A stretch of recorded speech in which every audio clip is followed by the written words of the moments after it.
Hey, beautiful people, it's Faith, and welcome to the Faith Flow Podcast. At this stage in life, we've learned some lessons, shed some tears, and gathered a whole lot of wisdom. Here we talk about faith, balance, purpose, and the power of becoming the person God designed you to be. So take a deep breath, relax your mind, and let's flow together. Because growth isn't just about age, it's about alignment. This is the Faith Flow Podcast, where confidence, peace, and purpose meet. Hi, family. Welcome back to another episode. I hope you are doing well. Life has a way of feeling personal, doesn't it? Not just difficult, but targeted. Who shall separate? We are sitting with Romans 8:35 today, and it reads, "Who shall separate us from the love of Christ? Shall tribulation, or distress, or persecution, or famine, or nakedness, or peril, or sword?" That question doesn't rush you. It waits, like it already knows you've been asking something similar. Because sometimes life doesn't just feel hard, it feels distant, like something shifted, like something changed, like maybe God stepped back. And that's where this question meets us. And then there are moments where it's not internal, it's clear. There was a young man, we'll call him Jordan, and one day, everything shifted. He lost his job, and with it, a sense of stability he didn't realize he depended on. The routine was gone. The structure was gone. The certainty was gone. And life didn't slow down to adjust, because bills don't check in like, "Hey, are you okay emotionally?" They just show up, and pressure builds, not quietly, but consistently. Applications went out, responses didn't come back, and slowly, a question formed. God, did you step away from me? That's the tension, isn't it? What we feel and what is true don't always agree. And Paul knew that. That's why he listed real things: tribulation, distress, lack, danger, because this isn't theory, it's life. But one night, Jordan opened the Word, not for a sermon, just for something steady. And there it was, Romans 8:35, "Who shall separate?" And something became clear. Loss is not separation. Waiting is not distance. And silence is not absence. So now, here you are. Maybe your moment looks like Jordan's, visible, external, undeniable.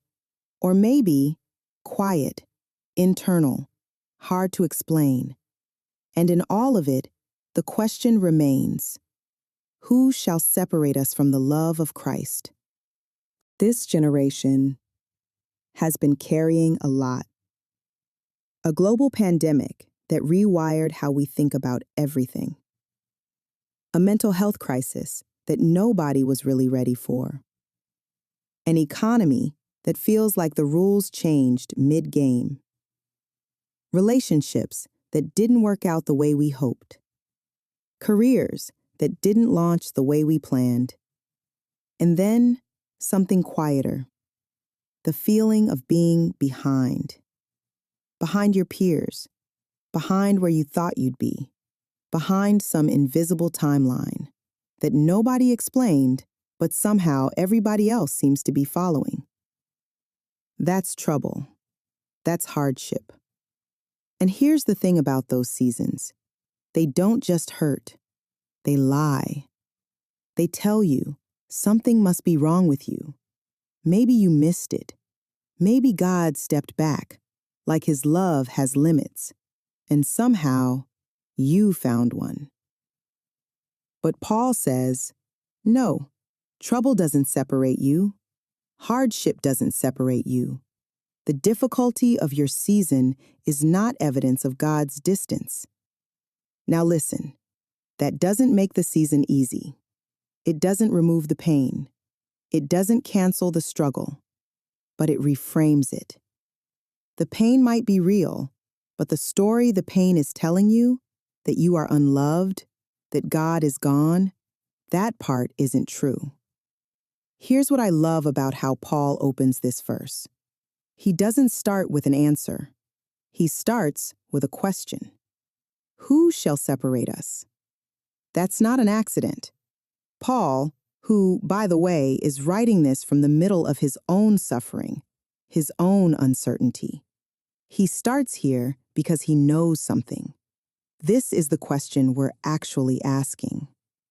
Maybe not out loud, but in quiet moments, at 2 a.m., when sleep won't come, after a relationship ends, when you're pushing through a season that doesn't seem to have a point. That's when it rises. Does God still love me? Is he still there?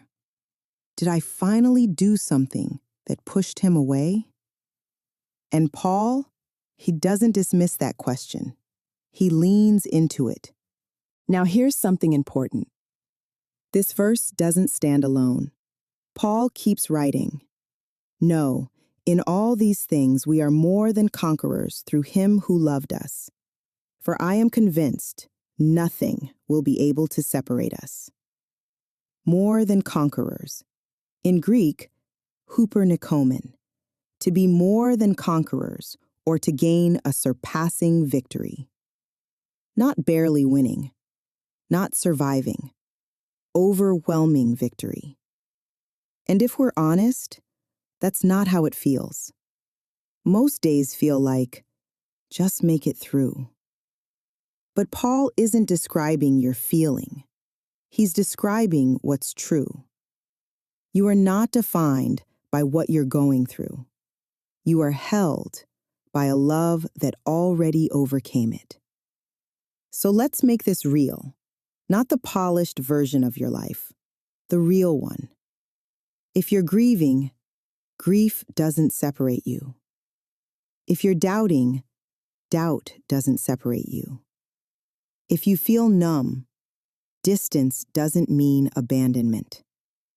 If you're ashamed, even that doesn't separate you. Nothing external, nothing internal, nothing past, nothing future. Nothing. Romans 8:35 isn't just comfort. It's a posture. It asks you, what do you believe about God's love? Is it conditional or is it solid? Paul says it's the most solid thing there is. So carry this with you. You are not on trial. You are not being evaluated. The love of Christ is not something you can lose. You are already held, even now, even here. Thank you for spending this time with me, beautiful people. I hope today's episode spoke to your heart and reminded you that faith isn't about perfection, it's about progress. If you felt encouraged, share this episode with another person who needs a little light today. Don't forget to subscribe, leave a review, and stay connected because we're growing together, one conversation at a time. Until next time, keep walking in faith, keep shining your light, and remember, your journey is just beginning. This is the Faith Flow Podcast. Real talk, real growth, real faith.